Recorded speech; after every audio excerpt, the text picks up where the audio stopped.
안녕하세요. 김유라입니다. 저는 오늘 나는 마트 대신 부동산에 간다 라는 책 가지고 왔어요.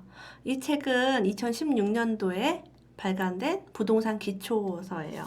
추천사를 써주신 분 정말 빵빵합니다. 다음 카페 짠돌이, 카페지기, 대왕소금님, 그 다음 맞벌이 부부 10년에 10억 모으기, 텐인텐, 카페지기, 서영 교환아빠, 그 다음에 나는 부동산과 맞벌이 한다의 저자 너바나님, 부동산 디스커버리, 카페지기, 램구님, 그 다음에 청울림님, 프로마빠 최희수 작가님, 이렇게 다양한 분들이 추천사를 써주신 책이에요.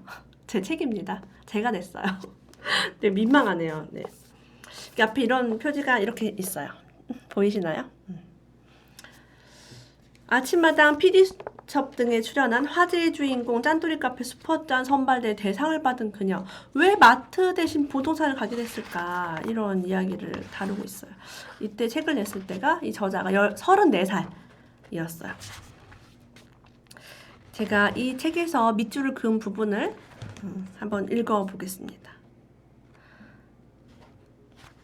일단 저자는요. 막 남 얘기하듯이 한번 좀 해보고 싶네요. 이 저자는 펀드를 투자했다가 쫄딱 망한 경험이 있어요. 은행에 다녔고, 은행에 다닐 때 펀드를 집어넣었지만 2006년도에 이제 입사를 해서 2007년도에 퇴사를 했고, 2008년도에 첫 아이를 낳았고, 그 해에 이제 서브프라임 모기지가 나서 어떤 코스피 지수가 무너질 때 같이 이제 폭삭 펀드에 망했어요. 펀드를 망하고 부동산은 이제 많이 오르는 걸 경험하게 됩니다. 그래서 그때부터 경제 공부를 하기 시작해요. 왜 주식이 떨어질까? 미국이랑 우리랑 무슨 상관일까? 왜 IMF 때도 이렇게 안 좋았는데 딱 10년 후에 왜 이런 일이 생길까? 나는 집을 언제 살 수 있을까? 여러 가지 고민이 있었죠. 그런 고민 끝에 탄생한 책입니다. 아이들은 밤중에도 몇 번씩 깨는데 특히 첫째는 밤중에 서너 번씩, 많게는 10번씩 깨곤 했다. 이어폰을 이용하면 자는 아이들에게 방해가 되지는 않았지만 자다 깬 아이의 울음소리를 내가 듣지 못했다. 듣기보다 읽기를 선택한 데는 이런 이유도 있었다. 그러니까 저는 뭔가를 들어서 공부하는 것보다는 눈으로 보는 걸 할 수밖에 없었고 이어폰을 이용할 수가 없었어요. 지금도 이어폰을 절대 쓰지 않는 습관이 생겼죠. 아이들 울음소리 들어야 되니까 공부하고 밤에 아이들 재우고 책 읽고 이렇게 했어요. 그리고 이렇게 아이를 키우고 책을 읽고 공부하면서 열심히 할 수 있었던 게 시간 관리였는데 플래너를 썼습니다. 플래너와 함께 내가 보물처럼 아끼는 것이 또 하나 있는데 바로 부자 노트다. 책에서 알게 된 중요한 내용을 옮겨 적기도 하고 의문점을 적기도 한다. 관심이 가는 부동산 정보도 적고 새로 생긴 경제 정책에 대한 생각도 기록해둔다. 나의 목표도 상세히 적어놓는다. 노트를 하나 사서 거기에다가 경제, 돈, 부동산 투자 이런 거에 대한 얘기를 막 적은 거예요. 그뿐이 아니라 이 저자는요. 돈에 대한 모든 걸 공부하면서 실제로 투자를 해보기 시작합니다. 달러 투자도 해봤고요. 금 투자도 해봤어요. 주식도 당연히 해봤죠. 이처럼 달러와 금은 가격 변동성이 너무 컸다. 해보니까 변동성이 너무 컸어요. 또한 금은 시세가 실물금이 아니라 미국의 금 중개기관 키코에서 산출하는 지수에 좌우되기 때문에 환율의 변동에도 영향을 받았다. 변동성이 큰 투자를 해보고 나니 부동산이 얼마나 안전한 투자처인지를 깨닫게 됐다. 특히 대출을 받으려고 은행에 가서 달러랑 금을 사려고 하니 담보대출 좀 해주세요 라고 하면 대출을 해주겠는가? 하지만 집을 사려고 하는데 해주세요 라고 하면 은행은 얼씨구나 하고 돈을 빌려준다. 사실 이때는 얼씨구나 했지만 지금은 또 상황이 다르죠. 네, 2019년도는 또 잘 안 해주고 계속 바뀝니다. 그렇게 돈을 버는 방법을 책으로 이제 얻기 시작했어요.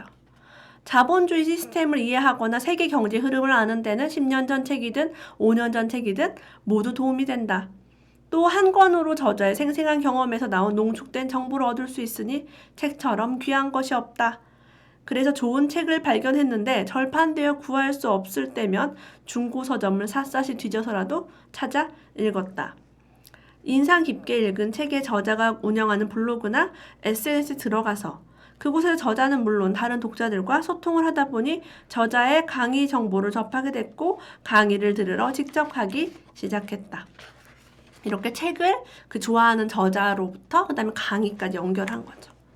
어느 날 계속 부동산을 공부하고 투자를 공부하다가 텐인텐에 부동산방이라는 곳이 있어요. 거기에서 이런 댓글을 봅니다. MB의 선물을 받으셔야죠 라는 댓글입니다. MB는 이명박 정부의 이제 약자죠. 대표적인 부자 감세 정책인 다주택자 한시적 소득세 완화 특례법에 관한 내용이었다. 2009년 3월 16일부터 2012년 12월 31일까지 취득한 주택은 보유기간이 2년 이상이며 다주택자에 대한 중과세를 적용하지 않고 평생 일반과세를 적용한다는 것이다. 이전에는요, 세 채 이상 가지면 중과세, 높은 세금을 내야 됐어요. 50% 이상. 그런데 일반 과세는 이 금액에 따라서 조금씩 내면 되는 거죠. 그런데 2009년부터 그 제도가 시행되고 있었어요. 하지만 저는 3년 동안 까맣게 몰랐습니다. 내 주변에서도 아는 사람이 아무도 없었어요. 부모님께 말씀드리니 그런 말도 안 되는 정책이 어디 있냐며 믿지 않았어요. 법제처 사이트에 들어가서 검색을 해보니 사실이었다. 재확인을 위해 다음날 아침 국세청 콜센터에 전화를 걸었다. 다주택자 한시적 소득세 완화 특례법에 대해 궁금해서요. 정말 이 기간에 집을 사서 2년을 보유하면 평생 일반과세인가요? 100채를 사도요? 라고 물었어요. 대답은 그렇다였습니다. 하지만 이제 2019년 현재는요. 조정지역, 투기지역, 투기과열지역 이런 곳은 세금을 더 내도록 이제 세금 제도가 바뀌었죠. 그래서 이때 산 집들도 2019년도에는 세금을 많이 내요. 그러니까 세법은 계속 바뀌어요. 바뀌지만 이 당시에는 이런 혜택이 있었다는 거죠. 그래서 다주택자가 돼도 괜찮겠다라는 생각이 들었어요. 정부에서 이제 적극적으로 권하니까 그거를. 자, 그러면 언제 아파트를 사면 좋을까? 아파트를 살 때는 오르지 않을 것이라고 예상하는 사람의 아파트를 사라. 그래야 많이 깎을 수 있다. 반대로 팔 때는요, 오르리라고 생각하는 사람이 많을 때 팔아라. 그래야 제값을 받을 수 있다. 투자자는 대중보다 늘 한 발 빠르게 움직여야 한다. 돈을 아끼는 내 첫 번째 방법. 저는 짠돌이 카페에서 한 달에 10만 원 살기 게시판을 활동하면서 정말 돈을 안 쓰고 돈을 많이 모아서 슈퍼잔 선발대회 대상을 받으면서 이렇게 세상에 데뷔를 하게 됐어요. 부동산 투자를 잘해서가 아니라 돈을 되게 잘 아껴가지고. 그런 관련 방송을 2013년부터 계속하기 시작했고 이 책은 이제 2016년도에 나온 책이니까 제가 데뷔하고 나서 한 3년 넘어서 나온 책이죠. 돈을 아끼는 내 첫 번째 방법은요. 돈을 쓸 때 내가 이 돈을 쓰면 상대방이 부자가 될까? 이거 생각하는 거였어요. 그러니까 뭐 할인점이라든가 이런 장사꾼들이 막 어떤 장사 수완을 발휘해서 나한테 막 뭐라 사라고 할 때 안 사는 거죠. 무언가를 갖고 싶을 때는 이 물건이 없으면 내가 죽을 것 같은가? 라고 스스로에게 물었다. 1,000원짜리 물건 하나도 함부로 사지 않았다. 이렇게 해야만 월급 250만 원 중에 125만 원을 저축할 수 있었어요. 자, 주식 투자도 했었습니다. 중간에. 막 이것저것 공부하다가. 주식은 쉽게 사고 팔 수 있다. 오전에 샀다가 오후에 팔 수도 있다. 그러나 부동산은 그렇게 할 수가 없다. 나는 이 편이 훨씬 낫다. 한 번 사면 전세 계약 기간이 만료되는 2년까지는 가격을 확인할 필요가 없고 사고 팔 때 외에는 특별히 신경 쓸 일이 없어서다. 그러니까 아이를 키우다 보니까 주식은 일희일비 할 수 있었어요. 가격이 올라가면 기분 좋고 떨어지면 기분 나쁘고 그리고 안 좋은 일 생기면 걱정되고 투자 결심이 서면 이 매물을 구입한다고 가정하고 대출을 포함해 필요한 투자금을 산정했다. 이 모두를 기록으로 남겨두었다. 1, 2년 후에 과연 어떤 부동산이 오를지 궁금했고 내 판단이 맞았는지 확인해보고 싶었다. 실제로 1, 2년 후에 자료를 꺼내보니 어떤 아파트가 투자 금액에 비해 많이 올랐는지를 한눈에 알 수 있었다. 물론 어떤 걸 사면 망하는지도 눈에 보였다. 지난 6년간의 실전 투자에서도 배운 것이 많지만 나는 수백 개의 모의 투자 결과에서 더 많은 것을 배웠다. 자, 실전 투자를 많이 할 수는 없어요. 내가 막 초보자고 돈이 없는데 막 여러 개를 살 수는 없죠. 가짜로 여러분 100개도 살 수 있고 10개도 살 수 있어요. 가짜로 투자하고 복귀해라 라는 이야기를 하고 있습니다. 실거주자라면 중대형을 사는 것도 나쁘지 않다고 생각한다. 중대형 가격이 예전보다 많이 하락해서 급매물을 잡을 경우 평당 단가가 매우 낮아지기 때문이다. 이거는 일부 지역의 이야기죠. 시간도 이제 많이 흘렀고, 과거에는 대형 평수의 평당가가 가장 높았지만 이제는 20평대가 가장 높다. 자, 평형대 평당가가 다르다라는 걸 얘기하고 있어요. 같은 입지와 비슷한 가격이라면 소형 평수로만 이루어진 단지보다는 중대형 평수가 함께인 단지가 더 좋다. 그리고 될 수 있으면 주변 집값이 비싼 지역이 좋다. 주민들의 소득이 높고 집값이 비싼 곳은 학군도 좋고 수요가 탄탄하다. 10평 아파트라든가 오피스텔 같은 곳에 투자하지 않는 이유. 실제로 내가 봤던 10평대 아파트 가운데는 공실이 없는 곳이 없었다. 덕분에 늘 빈집에 들어가 편안히 내부를 구경할 수 있었지만 이런 생각이 들었다. 아, 나도 이 집을 사면 공실 때문에 고생하겠구나. 우리가 원룸이나 오피스텔 보면요, 꼭 빈집이 되게 많아요. 한번 보세요. 그래서 그렇게 1인 가구가 사는 집은 잘 투자하지 않습니다. 움직임이 너무 잦아요. 그리고 새로 지을 수가 있고 오피스텔 원룸은 금방 뚝딱 지을 수 있어요. 월세 투자를 목적으로 아파트를 고를 때는 첫 번째도 두 번째도 공실이 생기지 않는 곳을 선택해야 한다는 점을 명심해야 한다. 아무리 수익률이 높다 한들 한두 달만 공실이 생겨도 치명타를 입는다. 따라서 월세를 몇만 원 낮추더라도 공실이 없게 하는 것이 임대인 입장에서 훨씬 유리하다. 자, 그러면 사기 전에 어떤 월세 나오는 아파트를 사야 할까? 가장 좋은 것은 월세 물건이 하나도 없는 아파트다. 나는 월세 물건이 많은 단지나 빈집이어서 쉽게 집을 볼 수 있는 그런 아파트는 절대 사지 않는다. 나에게도 그런 일이 생기지 말라는 법은 없기에 주변에 월세 물건이 쏟아져 나올지는 않을지 늘 주의를 기울인다. 제가 월세 투자를 6천만 원짜리 아파트, 이렇게 싸구려 아파트를 아주 싼 아파트를 월세로 투자하면서 매매 차익도 같이 본 기록이 있어요. 제가 이제 방송이라서 그 이름은 공개하지 않지만 책을 구입하면 아파트 이름이랑 다 나옵니다. 월세 투자를 하면서 매매 차익을 노렸던 이유는 간단했어요. 임대소득이 한 달에 50만 원일 때 1년이면 600만 원에 불과하지만 집값이 오르기 시작하면 1000만 원 단위로 상승하기 때문이다. 월세 50만 원을 1년 내내 받아도 600만 원밖에 되지 않아요. 그런데 집값이 만약에 오를 때는 1000만 원 단위로 올라요. 100만 원 단위로 오르지 않아요. 그래서 이것이 매매 차익을 포기할 수 없는 중요한 이유다라고 밝혔습니다. 지방에 있는 저소득층 계층이 사는 아파트는요, 아무리 전세가 귀해도 전세가 더디 올라요. 이유는 간단합니다. 전세금을 올려줄 만한 돈이 없기 때문이에요. 대신에 월세가 잘 나가는 장점이 있어요. 지방에는 지금 전세가보다 매매가 낮아진 곳도 있다. 어떤 곳은요, 넘치는 입주 물량으로 공실이 많이 발생한 지역이고, 어떤 곳은 1년 후에 입주 물건이 넘칠 예정이라서 미리 집을 팔아버리려고 하는 투자자들이 많아요. 그런 데는 전세보다 매매가 더 싸요. 말이 안 되죠. 이런 걸 뭐라고 말하냐면 깡통 전세라고요. 전세금을 다 못 받아요. 지금 집값이 더 싸니까. 이제는 세입자들도요, 입주 물량이 늘어나면 전세가 하락한다라는 사실을 모두 알고 있어요. 게다가 DSR, RTI 이런 거 이제 2019년 현재에는 다주택자에게 많은 대출 규제가 있기 때문에 지금은 이런 저소득층이 사는 싼 아파트들, 막 6천만 원, 5천만 원 이렇게 1억 미만짜리 아파트들을 대출을 받아서 월세를 받는 투자 같은 게 좀 힘들 수 있어요. 대출이 안 나오니까. 근데 옛날엔 됐죠. 예전에는 전업주부도 직업이 없는 사람도 집만 가지고 있으면 대출이 나왔어요. 주변에 새 아파트가 들어서면 사람들 심리가 헌집 팔고 새 집에 입주하고 싶어하는 쪽으로 기운다. 지금 살고 있는 집을 팔고 더 보태서 새 아파트를 살까? 새 아파트에 전세로 한번 살아볼까? 그러다가 아파트가 형태를 갖춰가면 그때는 이미 헌 아파트에서 마음이 떠난다. 이거 되게 중요한 포인트예요. 25년씩 아파트, 20년 된 아파트 살던 사람들이 새 아파트를 보기 시작하면 정신을 못 차립니다.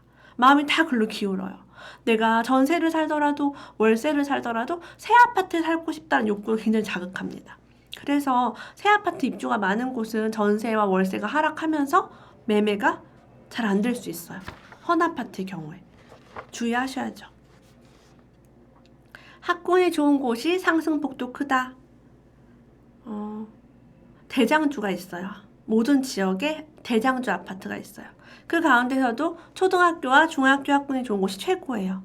아이를 키우는 엄마의 마음으로 봤을 때 학군은 돈으로 바꿀 수 없는 중요한 요소다. 엄마들 마음은 다 같으니 크게 오를 아파트를 사고 싶다면 반드시 학군을 고려해야 한다. 실제로 모의 투자 결과 학군 좋은 새 아파트는 소액 투자가 영원히 불가능할 정도로 정말 무섭게 올랐다. 이 마지막이 핵심 포인트죠. 제가 가짜로 투자를 많이 해본 결과 제가 돈이 많지 않았기 때문에 학군이 좋은 새 아파트를 투자를 할 수는 없었어요. 그러나 나중에 보니까 학군 좋은 새 아파트는요. 소액 투자, 그러니까 작은 돈으로 투자할 기회가 영원히 없을 정도로 정말 많이 올랐어요. 이게 무슨 의미냐면 전세가 요만큼 오를 때 매매는 더 많이 오른 거야. 그러니까 갭이 커졌다. 살 수가 없다. 싸질 때까지 기다리면 안 싸지는 거죠. 대출의 마법을 일으켜라 라는 부분이 있어요. 대출을 잘 이용하는 것은 훌륭한 능력이다. 이 능력이 있어야 돈이 없어도 투자를 할 수 있다. 우리 같은 서민들이 비교적 소액으로 투자할 수 있는 것은 바로 대출이 있기 때문이다. 여러분, 부자들은요, 대출 없어도 투자를 합니다. 돈이 많으니까. 수십억, 수백억씩 있는 사람이 무슨 걱정이 있겠어요. 돈이 없는 사람들, 가난한 사람들, 서민들은 소액으로 뭔가를 하려면 당연히 대출이 필요합니다. 두려워해야 할 것은 오히려 대출이 전혀 없는 것이다. 알다시피 대기업, 중소기업, 공기업, 정부, 심지어 은행마저 자기자본 비율이 매우 낮다. 잘 기억하세요. 자기자본 비율이 매우 낮다는 거예요. 그럼 우리가 부동산을 살 때 내 자본을 100% 투입해서 집을 산다? 그런 기관 자체가 정부도 기업도 그렇게 자기 자본으로 사업을 하거나 복지를 하는 곳은 없어요. 자본가들의 특징은 그냥 빚을 잘 이용합니다. 좋은 빚이라고 해요. 좋은 빚이 뭐냐면 이걸 통해서 이제 이익을 얻을 수 있는 빚. 그러니까 여러분 생활비를 쓰기 위해서 마이너스 통장을 내는 게 아니라 자산을 구입하기 위해서 적당한 레버리지를 활용하는 거죠. 자본주의 시스템 자체가 대출로 돌아가고 있다는 것을 인지해야 한다. 내가 은행에 1억을 예금하면 은행은 그 돈을 기업이나 다른 사람에게 빌려주고 나에게 주는 예금이자보다 많은 대출이자를 받는다. 자, 은행의 목적은요. 우리에게 이자를 주기 위함이 아니에요. 우리에게 이자를 받아가는 게 목적입니다. 그게 은행의 주수입원이에요. 자, 이걸 기억하세요. 은행은 대출을 일으켜서 이자를 받는 게 주 목적이다. 예금을 많이 하는 걸 좋아하지 않는다. 왜? 예금을 하면 그 사람은 돈을 줘야 되니까. 당연히 불리하죠. 대출을 받은 기업은요. 투자를 해서 이 사회에 돈이 돌게 해요. 대출은 돈을 만들어내는 그런 것입니다. 이를 이해한다면 대출이 저는 두렵지 않을 것이다. 대출을 낼 때 조건은요. 적어도 원금을 찾을 수 있는 부분에 대출해야 돼요. 마이너스가 나는 곳에 대출해서 사업을 하거나 뭐 비트코인을 산다거나 뭐 떨어질 만한 주식을 투자한다. 굉장히 위험하죠. 그래서 경제 공부를 하고 계속 모의 투자를 하고 가짜로 투자해보고 계속 복귀하고 이걸 해보는 거예요. 자, 대출을 받을 때 특징이 있어요. 저 같은 경우는 제가 갚을 수 있는 그 적당한 이자만 그것만 대출을 받습니다. 한 달에 만약에 100만 원씩 갚겠다라고 은행과 약속을 했는데 갚지 못하는 일이 생기면 신용불량자가 되고 말죠. 늘 최악의 경우를 염두에 두어야 한다. 내가 좋아하는 명언이 하나 있다. 위험한 때를 대비하면 위험한 일이 생기지 않는다. 항상 위험한 때를 대비하라는 거야. 잘 안 될 수도 있고 그런 것들 대비해야죠. 어떤 지역에 투기 세력이 붙어가지고요. 뉴스에 어떤 지역이 좋아진다라고 발표를 했더니 사람들이 막 몰려가서 집을 막 샀어요. 집을 사서 물건이 씨가 마르고 전세가 막 풀렸어요. 전세가 왜 풀리냐면 당장 수요가 받쳐주지 않은 상태에서 그러니까 그 지역에 호재가 있는데 지금 당장 호재가 몇 년 후에 좋아질 그런 호재가 있었어요. 투기 세력이 들어와서 집을 막 샀더니 전월세가 막 많이 생긴 거예요. 갑자기. 전월세가 막 생겼는데 아직 그 기관은 몇 년 뒤에 들어올 기관인 거죠. 전세가 하락하기 시작했어요. 그때 깨달았다. 뉴스만 보고 어리버리 투자자들이 우르르 몰려갈 때 나도 따라서 몰려갔다가는 쪽박차기 십상이라는 것을. 그리고 가슴에 깊이 새겼다. 뉴스에 떴을 때는 살 때가 아니라 팔 때라는 것을. 나는 땅도 아닌 아파트를 장기로 투자하지 않는다. 20년이 넘은 아파트에 투자하면서 30년을 바라보기에는 리스크가 크기 때문이다. 전세 투자를 할 때는 보통 2년에서 4년을 보유하고 임대차 계약이 만료되는 시점에 매도한다. 만약에 주변에 새 아파트가 많이 입주를 하게 되면요. 수천 세대가 동시다발적으로 들어오기 때문에 기존 아파트 임대가가 하락합니다. 왜? 사람들이 헌집을 팔고요. 새 아파트로 이동하려는 수요가 있고요. 헌집에 전세를 살던 사람도 새 아파트로 전세를 가고 싶어요. 신혼부부도 헌집에 살고 싶지 않고 새 집에 전월세를 가고 싶어 해요. 그래서 기존 아파트를 매도할 때 제값을 받지 못한 시기가 바로 이때입니다. 그래서 뭔가 여러분이 이사를 계획하시거나 뭔가를 팔아야 할 때는 그런 주변에 입주하는 것과 날짜가 겹치지 않는지를 꼭 확인하셔야 돼요. 내 재산을 지키기 위해서. 그래서 전세 투자 2년의 법칙에서 이렇게 그래프를 제가 그려놨어요. 보이나요? 그래서 입주 물량 이기 전에 팔아라 라고 얘기하는 거예요. 전세 투자를 할 때는 2년 주기로, 임대차 보호법이 최소 2년이니까 2년 주기로 주변 매물 상황을 이제 살피는 거죠. 전세 투자는요, 수요가 폭발하여 전세가가 상승하는 것을 전제로 시작한다. 전세가 상승한다는 얘기는 공급이 부족하다는 의미고, 이렇게 되면은 그 지역에서 공급을 하기 시작합니다. 하지만 터를 닫고 아파트를 짓고 하는 데는 최소 2년 6개월에서 3년 이상이 걸려요. 그래서 향후 입주 물량이 정확히 정해져 있기 마련입니다. 좋은 가격으로 매도하고 싶거나 여러분이 내 집 마련을 하고 싶다면 그 시기를 잘 보시면 돼요. 근데 이제 전세가 이제 많이 올랐던 이유 중에 하나가 이제 전세자금 대출이 있기 때문인데, 그게 점점 2019년 현재 전세자금 대출도 점점 많이 규제를 하고 있어서 옛날처럼 많이 오르지 않는다. 이 점을 좀 알아두셨으면 좋겠습니다. 투자는요, 시간을 사는 것이에요. 시간은 내가 가진 돈의 가치를 떨어뜨립니다. 그래서 우리는 돈의 가치가 떨어지더라도 그만큼을 상쇄하고 남을 무언가를 구입해 두는 것이에요. 이것을 인플레이션 헤지라는 경제 용어로 설명하고 있습니다. 인플레이션은 돈의 가치를 하락시킵니다. 물가가 계속 올라가는 걸 의미해요. 물가가 왜 올라갈까요? 누가 자꾸 물건을 비싸게 받을까요? 화폐 발행량이 늘어나기 때문입니다. 화폐 발행량이 늘어나면 가격이 오르는 것처럼 보인다. 하지만 실은 물건이 비싸지는 것이 아니라 돈의 가치가 떨어지는 것이다. 돈의 가치가 떨어지면 현물 가격은 비싸진다. 자원은 유한하지만 돈은 무한정 찍어낼 수 있다. 10,000원짜리, 50,000원짜리 지폐뿐만 아니라 수표, 상품권, 기프티콘, 이것들 모두가 화폐다. 자, 보이지 않는 화폐, 우리가 통장에서 왔다 갔다 하는 사이버머니 같은 통장에 있는 돈도 돈이죠. 그 양이 얼마나 되는지는 가늠도 안 돼요. 한국은 신용카드를 사용하는 비율이나 소득 대비 신용대출 금액도 매우 높다. 눈에는 보이지 않지만 어마어마한 양의 돈이 쉼없이 돌고 있는 것이다. 예를 들면 돈이 너무 없고 지금 대출받아 이사하기도 힘들고 난 내 집도 없고 할 때, 근데 집값이 자꾸 오르고 전세가 자꾸 오를 때 저는 제일 먼저 한 게 이거예요. 전세 해지, 인플레이션 해지. 해지는 고정시키는 거예요. 환율이 자꾸 변하잖아요. 우리가 수출 수입할 때 그 환율을 고정시키는 거예요. 우리나라와 미국의 달러를 1,000원 대 1달러 이렇게 나는 고정하겠어라고 약속을 서로 하는 거죠. 자, 전세 해지는 어떻게 하는 걸까요? 전세금이 더 이상 오르지도 않고 떨어지지도 않게 고정시켜버리는 거죠. 어디에? 내가 들어가고 싶은 집에. 내가 상계동에서 전세를 살고 있는데 훗날 학군이 좋은 중계동으로 이사를 가고 싶다고 가정을 해보자. 이때는 집을 사서 입주하는 것이 아니라, 집을 사서 입주하려면 부담되니까 이자도 내야 되고 지금 당장 내가 중계동이 필요하지 않은데, 자, 중계동에 집을 사되 전세를 끼고 산 다음에 상계동에서 계속 저렴한 전세를 사는 거죠. 아니면 저처럼 낡은 빌라에 들어가서 계속 사는 거예요. 돈을 모을 때까지. 만약 2억 5천만 원의 집을 사서 2억의 전세를 놓는다면 내가 이사할 시점에 전세가 2억 5천으로 오르든 3억으로 오르든 상관이 없어요. 나중에 내가 그 집에 들어갈 때는 2억 5천의 집에 2억짜리 전세입자가 살고 있으니까 그 세입자에게 2억만 내주면 난 들어갈 수가 있는 거죠. 그래서 2억을 모을 때까지 그 아파트에 가지 말고 나는 좀 낡은 집에서 돈을 모을 수도 있고, 그런 식으로 전세 해지를 이용하라는 거죠. 실제 제가 이 방법을 써서 내 집 마련을 했습니다.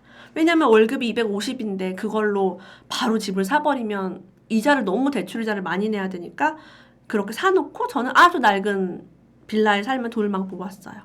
많은 분이 부동산에 가서 뭘 물어봐요? 라고 많이 물어보세요. 뭘 물어보면 되는지 제가 자주 하는 질문들을 이 책에 넣어놨어요. 이 동네에서는 초등학교가 어디가 좋아요? 이 아파트는 중고등학교를 어디로 배정받아요? 강남으로 출퇴근하려면 버스는 어디에서 타나요? 이 아파트 분양가는 얼마예요? 얼마였어요, 옛날에? 여기 거주하는 사람들 직장은 주로 어떤 곳이에요? 이곳에서 최근 대출을 가장 많이 받은 사람은 얼마나 받았어요? 이 아파트에서 평수를 넓혀서 이사 가는 사람들은 어느 단지로 이사 가나요? 어디에 살던 사람들이 이쪽으로 가장 많이 이사 오나요? 아이들 학원은 어디로 다녀요? 최근에 집값이 떨어졌던데 왜 이렇게 떨어졌어요? 최근에 집값이 계속 올랐던데 왜 이렇게 올랐어요? 대출이자가 훨씬 싼데 왜 월세를 사는 사람들이 많을까요? 이런 질문들을 계속 물어보는 거예요. 만약에 제대로 대답을 하지 못하거나 얼버무리거나 엉뚱한 대답을 하는 중개업자라면 그 사람과 굳이 거래를 시도할 필요가 없다. 믿음이 안 가요. 내 재산을 가지고 해야 되는데 이런 질문에도 제대로 대답을 하지 못한다면 전문가가 아니죠. 그 지역에. 2천억 원대 자산가로 알려진 YG 엔터테인먼트 양현석의 이야기는 유명하다. 2004년 홍대 인근에 중개소에 처음 갔을 때 그는 이렇게 말했대요. 제가 지금 가진 돈이 없는데 부동산을 살 방법이 없겠습니까? 라고 물었대요. 그날부터 8년간 하루도 빼놓지 않고 중개소에 들려 3,500원짜리 김치찌개를 먹으며 많은 부동산 정보를 얻었다. 현재 4억도 경매로 저렴하게 낙찰받은 건물이라고 한다. 이렇게 연예인도 열심히 진짜 하루도 빼놓지 않고 김치찌개 먹으면서 부동산 정보를 얻었는데 당연히 일반인이 돈을 벌고 싶으면 노력을 어느 정도는 해야겠죠? 그죠? 저는요, 매물이 되게 없는 지역에 집을 사기 위해서 이런 일도 해봤어요. 온라인 오픈마켓에서 주스 선물 세트 10상자를 구입합니다. 할인 쿠폰을 써서 한 상자에 7,000원꼴로 유리병 들어있는 그런 주스 상자요. 그걸 트렁크에 싣고서 온 가족이 출동했어요. 애기들 다 데리고. 그러면서 음료수를 막 주면서 좋은 집 나오면서 저한테 꼭 연락주세요 라고 얘기하며 웃으면서 뇌물 받았으니 물건 받으면 꼭 연락줘야겠네 라고 그런 분들이 계셨어요. 그리고 집값 깎을 때 아까 다른 데서 물건을 보고 온 참인데 남편은 자꾸 그 집이 마음에 든다고 하네요. 좀 깎아주면 이게 더 나을 것 같은데 라고 얘기하는 거죠. 다른 데서 본 물건, 그러니까 다른 중개업자 물건. 한 중개업자에게 여러 개를 보게 되면 열심히 안 깎아요. 왜? 너 여러 개 봤지? 이 중에 하나 골라 라고 얘기합니다. 하지만 이 사람한테 물건 하나 보고요. 저 사람한테 하나 보고서 저 사람 거 살지 사장님 거 살지 고민이에요 라고 했을 때는 어때요? 가격을 조정하지 않으면 저 사람한테 복비가 빠져나갈 수 있다는 두려움이 있기 때문에 나의 요구사항을 많이 들어준다는 거죠. 이렇게 경쟁을 붙이는 게 중요합니다. 여러분이 한 사람한테 물건을 다 보면 그 사람이 다 이제 그걸 쥐고 있기 때문에 열심히 하지 않을 수도 있어요. 집이 한 채뿐일 때 아니면 일시적 1가구 2주택처럼 집을 팔아도 양도소득세를 내지 않을 때 상대방이 그런 사람은 정해진 기간 내에 집을 팔아야 세금을 내지 않아요. 그래서 우리가 집을 사러 갔을 때 그 상대방이 자기는 몇 월 며칠까지 이 집을 꼭 팔아야 해요 하는 경우가 있단 말이에요. 그런 때는 매매 차익이 클 경우에는 세금만 수천만 원이에요. 그래서 서둘러 팔고 싶어 해요. 혹시 그런 물건을 보게 되면 그런 상대방의 사정을 알게 되면 가격 조정을 더 잘할 수 있다. 더 깎아도 괜찮다. 이 얘기를 제가 드리고 싶네요. 매도는 가능한 6월 1일 이전에 하는 게 좋다. 재산세가 6월 1일 등기부상 소유권자 기준으로 나오기 때문이다. 그러니까 예를 들면은 5월 말에 잔금을 칠 수도 있고요. 6월 초에 할 수도 있어요. 근데 6월 초에 하게 되면요. 등기부 상에 있는 주인에게 재산세가 나가요. 집을 팔았어도.